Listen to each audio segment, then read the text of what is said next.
नमस्कार श्रोताओं, शाम के ठीक 7:20 हुए हैं और ये समय है आपके अपने कार्यक्रम स्पोर्ट्स स्कैन का, जिसमें होती है खेल खबरों के साथ खेल और खिलाड़ियों की बातें। इस कार्यक्रम में तमाम खेल खबरों का विश्लेषण, उन पर चर्चा करने के लिए हमारे साथ होते हैं स्पोर्ट्स एक्सपर्ट्स। आज के स्पोर्ट्स स्कैन के इस एडिशन के साथ मैं हूं आपका होस्ट और दोस्त सिद्धार्थ सिंह, और तमाम खेल खबरों पर विस्तार से चर्चा करने के लिए हमारे साथ स्टूडियो में मौजूद हैं वरिष्ठ खेल पत्रकार उत्तरा गणेशन। उत्तरा, स्पोर्ट्स स्कैन कार्यक्रम में आपका स्वागत है। धन्यवाद सिद्धार्थ। और सबसे पहले नजर डालते हैं अब तक की सुर्खियों पर। सिडनी में भारत के साथ तीसरे क्रिकेट टेस्ट मैच के पहले दिन ऑस्ट्रेलिया ने पहली पारी में आज का खेल समाप्त होने तक 2 विकेट पर 166 रन बना लिए हैं। न्यूजीलैंड ने इतिहास रचते हुए पहली बार आईसीसी टेस्ट रैंकिंग में पहला स्थान हासिल किया। और इंडियन सुपर लीग प्रतियोगिता में अब से कुछ देर बाद केरला ब्लास्टर्स का सामना ओडिशा से हो रहा है।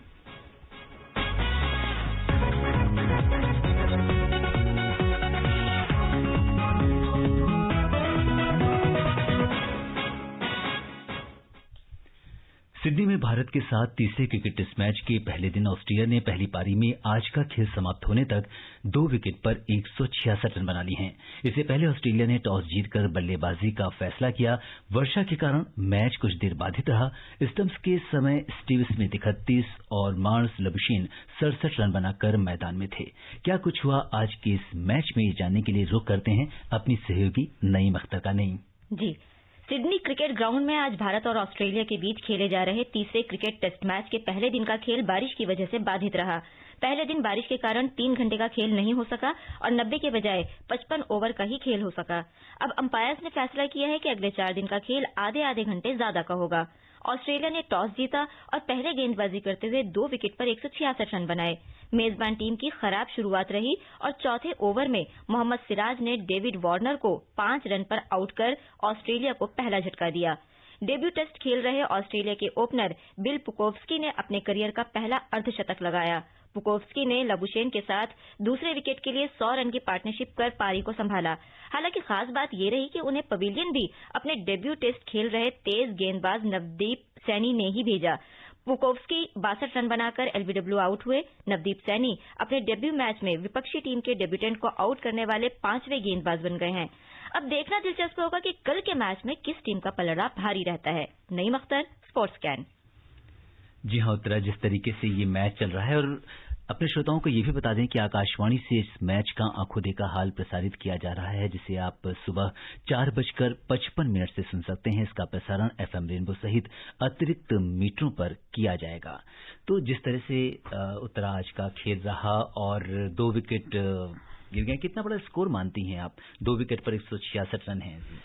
देखिए, जिस तरह से ये सीरीज अभी तक गई है पहले 2 टेस्ट मैच में, उसमें पहले दिन कोई भी भविष्यवाणी करना कि स्कोर कौन सा सही होगा या कहीं होगा, कितना काफी है, कितना कम है, मेरे ख्याल से बहुत खतरे की चीज है। और हम लोग ये खतरा ना लें तो बेहतर है, क्योंकि हम बहुत कम स्कोर भी देख चुके हैं, बहुत ज्यादा स्कोर भी देख चुके हैं, चेज करते हुए सक्सेस भी देख चुके हैं, चेज करते हुए 36 पे ऑल आउट भी देख चुके हैं। तो काफी इंटरेस्टिंग सीरीज जा रही है ये। और अभी पहला ही दिन है, मुझे लगता है 50-50 ही रहा होगा। पहला दिन अगर हम दोनों टीमों में बांटना चाहें तो 50-50 रहा होगा, क्योंकि आप 2 विकेट ले चुके हो भारतीय टीम के नजरिए से अगर देखा जाए, जिसमें से एक बड़ा विकेट है डेविड वार्नर का। ऑस्ट्रेलिया के लिए एक अच्छी चीज ये है कि वो 168 रन बना चुके हैं अभी, और जो इस सीरीज में जिस तरह की स्कोरिंग हुई है उसके हिसाब से अबव पार स्कोर ही माना जाना चाहिए। तो मेरे ख्याल से दोनों ही टीमें अपनी अपनी परफॉर्मेंस से, खास करके अगर ये देखें कि 3 घंटे का ऑलमोस्ट मैच हुआ ही नहीं है, तो एक तरह से 2 ही सेशन हो पाए हैं, तो उसके हिसाब से अब मुझे लगता है कि दोनों टीमें काफी सैटिस्फाइड होंगी अपनी परफॉर्मेंस से आज। जी, और आपने 2 विकेट की उत्तरा बात की है, और यहाँ पे हमारे 2 जो युवा गेंदबाज हैं, मोहम्मद सिराज और नवदीप सैनी, जो इस क्रिकेट श्रृंखला से दोनों ने अपना डेब्यू किया है, और नवदीप सैनी तो इसमें शामिल हुए हैं इस मैच में ही। तो सबसे बड़ी चीज है कि जिस तरह का प्रदर्शन इन्होंने किया है इन दोनों गेंदबाजों ने, तो हमें लगता है कि शायद कहीं ना कहीं टीम में जो बदलाव दिखता है उसका भी आप स्वागत करेंगे।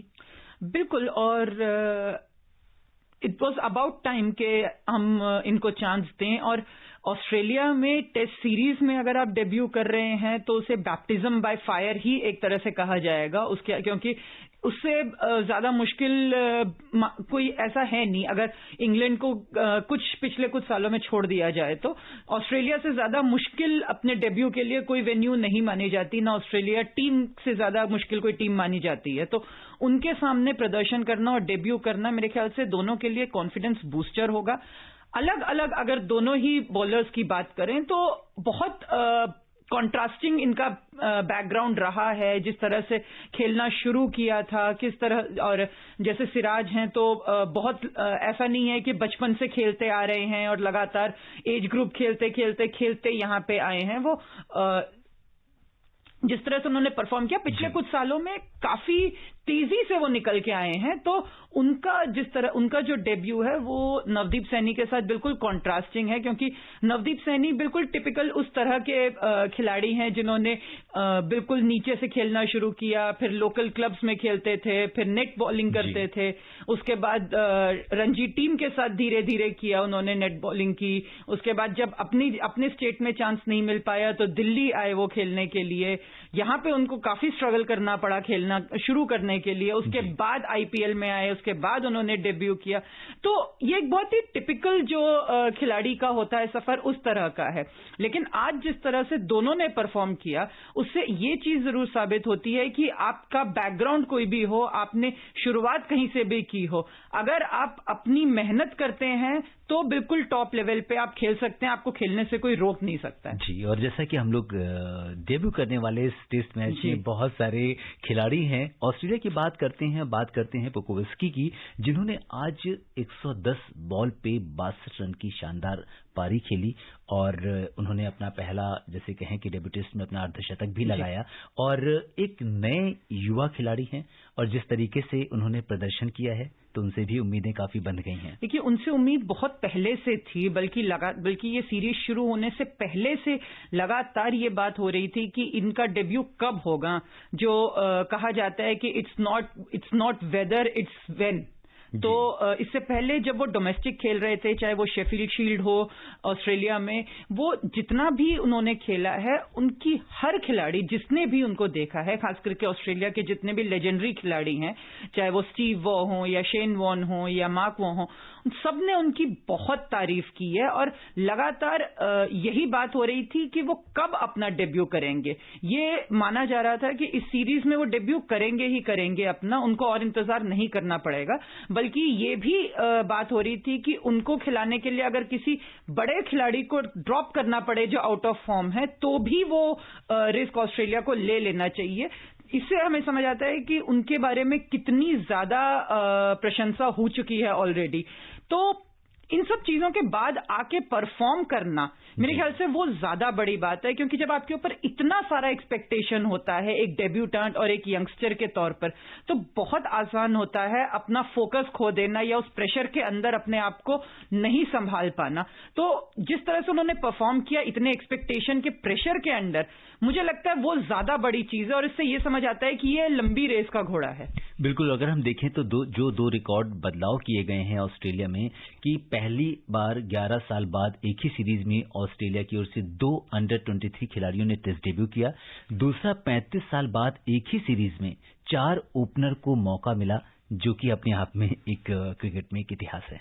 बिल्कुल, और इसे दोनों तरफ से देखा जा सकता है। इसे ये भी देखा जा सकता है कि ऑस्ट्रेलिया के पास आपके बेंच है जिसमें आप भरोसा कर सकते हैं, और डेविड वार्नर का तो खैर इस मैच में खेलना वैसे ही थोड़ा डाइसी लग रहा था, क्योंकि वो अपनी ग्रॉइन इंजरी से पूरी तरह से रिकवर हुए हैं या नहीं। टेस्ट से 2 दिन पहले तक ये कंफर्म नहीं था कि वार्नर खेलेंगे या नहीं खेलेंगे। तो ऐसे में पीछे एक बैकअप होना इस तरह का बहुत बड़ी चीज है। दूसरी तरफ ये भी देखा जा सकता है कि ऑस्ट्रेलिया जैसी टीम में जब अनसर्टेन हो जाए किसी की स्पेस या किसी की पोजीशन प्लेइंग 11 में, खास करके टेस्ट मैच जैसी फॉर्मेट में, तो शायद कहीं ना कहीं ऑस्ट्रेलिया को यह भी देखने की जरूरत है कि कंसिस्टेंसी या फॉर्म की प्रॉब्लम आ रही है उनके प्लेयर्स को, तो उस पर वो किस तरह से काम करेंगे। और अभी मैच का पहला दिन हुआ है, हालांकि जो हम ये कह सकते हैं कि ओवर आज कम खेले गए, और अगले जो बाकी बचे दिन हैं उसमें आधे घंटे अंपायर्स ने उसको बढ़ा दिया है, और उम्मीद है कि इस टेस्ट का नतीजा जरूर निकले, क्योंकि बारिश का मौसम है वहां भी, और दिल्ली में भी बारिश हो रही है, वहां भी बारिश हो रही है।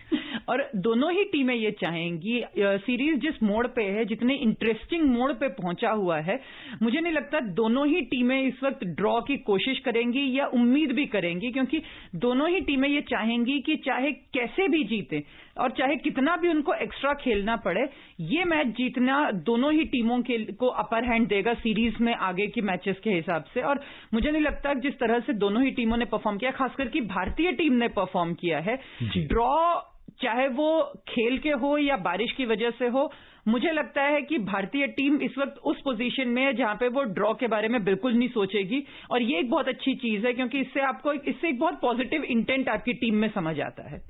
और आज के मैच की एक खास बात और रही कि ऑस्ट्रेलिया की क्लेयर पोलुसक पुरुष टेस्ट में ऑफिशियल बनने वाली पहली महिला बन गई हैं। सिडनी में शुरू हुए तीसरे टेस्ट मैच के लिए 4th अंपायर उन्हें नियुक्त किया गया है। वे पुरुष वनडे में अंपायरिंग करने वाली पहली महिला भी हैं। उन्होंने 2019 में आईसीसी की डिवीजन 2 लीग में नामीबिया और ओमान के बीच खेले गए ओडीआई में अंपायरिंग की थी, और उन्हें पॉल रॉफेल, पॉल विल्सन और डेविड बून के साथ सिडनी में ऑस्ट्रेलिया और भारत के बीच हो रहे तीसरे टेस्ट के लिए ऑफिशियल्स की टीम में शामिल किया गया है। तो ये भी इस मैच की एक खास बात है, बहुत बड़ी बात है ये।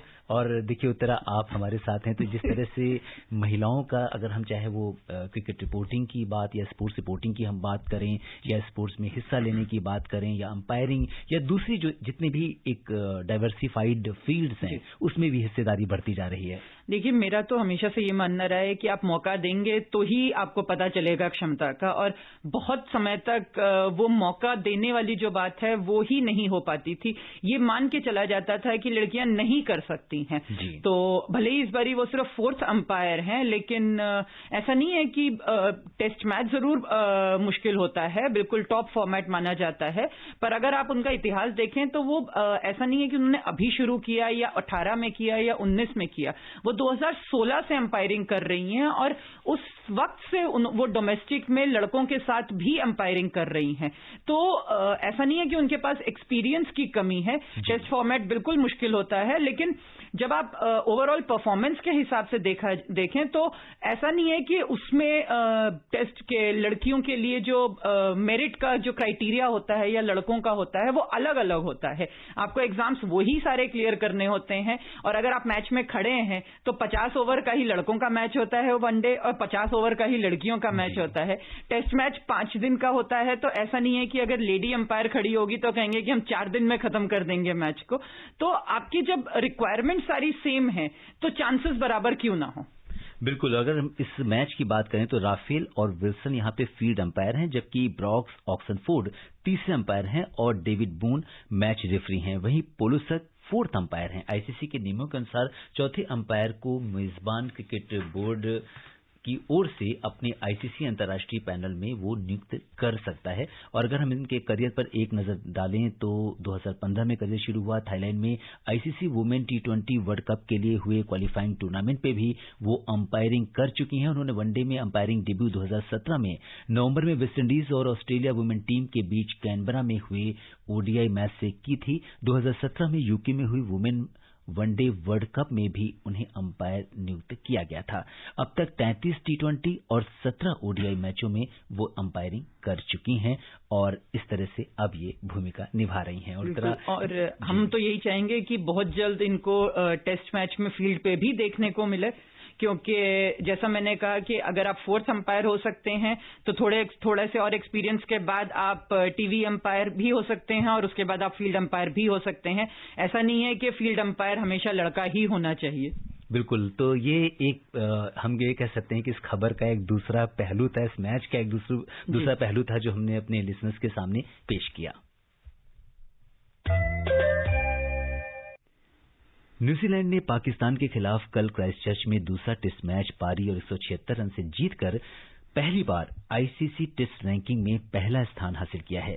इसके साथ ही ऑस्ट्रेलिया दूसरे पायदान पर खिसक गया है, भारत तीसरे पायदान पर बना हुआ है।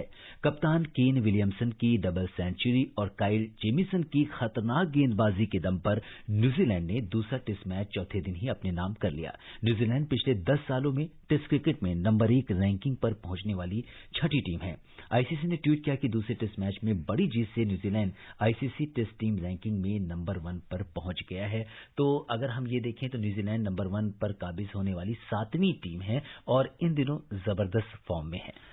ये टीम का फॉर्म जो है वो उसके खिलाड़ियों पे डिपेंड करता है और जिस तरह की बल्लेबाजी हम केन विलियमसन से पिछले कुछ समय से देख रहे हैं तो मुझे नहीं लगता कि उनके नंबर 1 पे पहुंचने पे किसी को भी हैरानी हुई होगी, बल्कि उससे ज्यादा बड़ी बात यह है कि ज्यादातर लोग चाहे वो न्यूजीलैंड के ना भी हों, ये एक ऐसी टीम है जिसके नंबर 1 पे पहुंचने पे सबको खुशी हुई होगी, क्योंकि जिस तरह से ये टीम खेलती है और खासकर कि जिस तरह से इनके कप्तान पूरे टीम का या उस खेल का प्रतिनिधित्व करते हैं, वो बहुत उसकी तारीफ बिल्कुल की जानी चाहिए। और जेमिसन की जिस तरह से बॉलिंग हुई है लगातार दोनों ही टेस्ट मैचेस में, और जिसमें उन्होंने ये कहा भी है कि मैं अगर खेल रहा हूं तो मैं इतनी आसानी से अपनी जगह किसी और को नहीं दूंगा अगर मुझे खेलने का मौका मिल रहा है। तो इससे आपको पता चलता है कि कितना ज्यादा जुनून और जोश है अपनी टीम के साथ खेलने के लिए। और मेरे हिसाब से ये इसलिए भी बहुत जरूरी होगा न्यूजीलैंड के नजरिए से, क्योंकि आपको टेस्ट चैंपियनशिप के लिए इसमें जितने पॉइंट्स मिलेंगे वो बहुत इंपॉर्टेंट हो जाएंगे अगर कि आप फाइनल खेल पाते हैं या नहीं पाते हैं, क्योंकि लगातार यही पिछले कुछ समय से, पिछले करीब 1 साल से यही चल रहा था, चाहे भारत खेल रही थी या नहीं खेल रही थी, कोई और टीम खेल रही थी या नहीं खेल रही थी, कि टेस्ट चैंपियनशिप जो फाइनल है वो एक तरह से ऑस्ट्रेलिया और इंडिया के बीच में होने के हिसाब से चल रही थी चीजें। तो उसमें एक तीसरा खिलाड़ी बन के जो न्यूजीलैंड की टीम अब निकलेगी, उससे कम से कम पूरे टेस्ट चैंपियनशिप रैंकिंग्स और उस प्रतियोगिता में भी थोड़ी सी दिलचस्पी और बढ़ेगी। बिल्कुल, अगर हम पॉइंट्स की बात करें तो न्यूजीलैंड के अब 118 अंक हो गए हैं और वो ऑस्ट्रेलिया से 2 और तीसरे स्थान पर काबिज भारत से 4 अंक आगे है। इंग्लैंड 106 अंकों के साथ है और दक्षिण अफ्रीका 96 अंकों के साथ टॉप 5 टीम्स में वो शामिल है। बिल्कुल, और जैसा मैंने कहा कि जो लगातार भारत ऑस्ट्रेलिया के बीच में 1 और 2 का चल रहा था और अब न्यूजीलैंड तीसरा उसमें दावेदार आ गया है, इससे एक चीज और होगी कि जो अभी हमारी ऑस्ट्रेलिया और इंडिया की सीरीज चल रही है वो थोड़ी और दिलचस्प हो जाएगी, क्योंकि दोनों टीमें अब इसमें ड्रॉ खेलने का और भी जोखिम नहीं उठाएंगी और पूरी तरह से जीत के लिए ही जाएंगी, क्योंकि भारत जरूर वापस अपना पोजीशन लेने की कोशिश करेगा टॉप पे। बात करते हैं फुटबॉल की। इंडियन सुपर लीग प्रतियोगिता में अब से कुछ देर बाद केरला ब्लास्टर्स का सामना ओडिशा से हो रहा है। 9वें स्थान पर काबिज केरला ब्लास्टर्स ने सिर्फ 1 मैच जीता है और उसके 6 अंक हैं। वहीं दूसरी ओर ओडिशा अंक तालिका में सबसे निचले पायदान पर है और बिना किसी जीत के उसके 2 अंक हैं। फिलहाल उसे अपनी जीत का अगर हम कहें तो इंतजार है। और अगर अंक तालिका पर एक नजर डालें तो मुंबई सिटी ने अब तक 9 मैच खेले हैं, 7 जीत के साथ 1 ड्रॉ है, 1 मैच वो हारा है और उसके 22 अंक हैं, जबकि उस दूसरे नंबर की जो टीम है वो एटीके मोहन बागान है, जिसने 9 मैच खेले हैं, 6 जीते हैं, 2 ड्रॉ रहे हैं, 1 मैच में उसे हार का सामना करना पड़ा है और उसके 20 अंक हैं। तो ये मुकाबला अगर हम देखें तो गोवा में हो रहा है और गोवा को भी हालांकि अब वो तीसरे नंबर पर है, 10 मैच खेले हैं जिसमें से 4 जीत हासिल की है, 3 मैच ड्रॉ रहे हैं, 3 में से हार का सामना करना पड़ा है और उसके 15 अंक हैं। तो अगर हम देखें तो एक तरह से ये जो लीग चल रही है इसमें मुंबई सिटी और एटीके मोहन बागान के बीच में जो हम ये कह सकते हैं कि 2 शीर्ष की टीमें हैं और बड़ी जबरदस्त प्रतिस्पर्धा है। बिल्कुल, और इंटरेस्टिंग चीज ये है कि आज ही जो हम बात कर रहे हैं कि आज ही आई लीग के बारे में भी घोषणा हुई है AIFF की कि 9 जनवरी से शुरुआत होगी उसकी, जिसमें दिल्ली की टीम भी होगी। तो उम्मीद ये करते हैं कि शायद पहली बार आई लीग के टॉप डिवीजन में एक दिल्ली की टीम खेल रही है, तो उम्मीद ये करते हैं कि उससे भी अच्छी उम्मीदें की उससे भी अच्छे प्रदर्शन की हम उम्मीद रखेंगे। और श्रोताओं, समय अनुमति नहीं दे रहा कि हम कुछ और खेल खबरों पर चर्चा करें। उत्तर आप हमारे स्टूडियो में आई और तमाम खेल खबरों पर चर्चा करने और विशेषज्ञ राय साझा करने के लिए आपका बहुत बहुत धन्यवाद। श्रोताओं, कल शाम 7:20 पर दोबारा मुलाकात के वायदे के साथ इजाजत दीजिए। अपने होस्ट और दोस्त सिद्धार्थ सिंह को नमस्कार।